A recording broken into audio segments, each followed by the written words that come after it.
ezeket a fotókat. Na nem azért. No. Igen. Azt a mindenit. De közben nézzetek, itt megint látszik 4 kolostor, majd itt szépen látszik. Már most ezt nem szeretem, hogy állandóan látszik 4 kolostor, ezt nem. Csak kapkodom a fejem. Ja.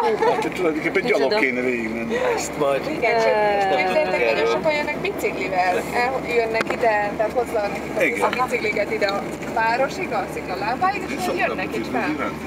Ó jé. El kellett volna kérni a kis növendéket a Jorgosztól a mopedit. Nem! Hát azzal nem biztos, hogy ide följössz. Vagy nem. Lábbal segít. Ja, tolod, hát úgy igen. Ha föltolod, akkor oké. Ide a világörökség részére, hogy? Vagy nem tudom, hogy világörökség. Igen, 1995-től lett a világörökség része. Úgyhogy most már törvényben van foglalva, hogy ennek a 6 kolostornak meg kell maradnia.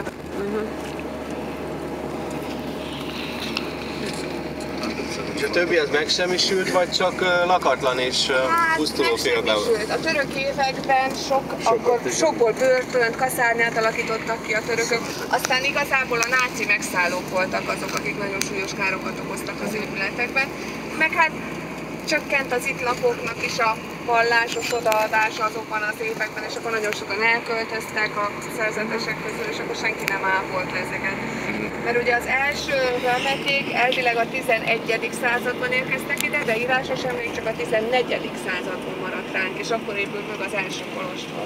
Majd mindjárt kiszállunk, és akkor mesélek azért róla. Jó. Rendben.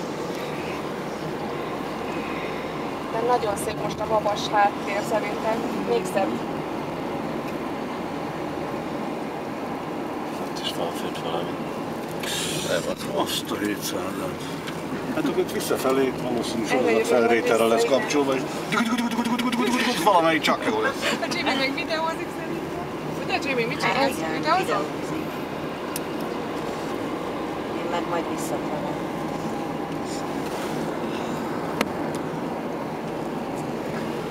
Majd ott Na innen látod, azt nézd meg, ahogy dől az egész. Igen. Aha, ott. Dől a szikla. Nézd, így, tényleg. Nem értettem, hogy ezeken a hűtőmágneseken miért ilyen sámpás mindegyik.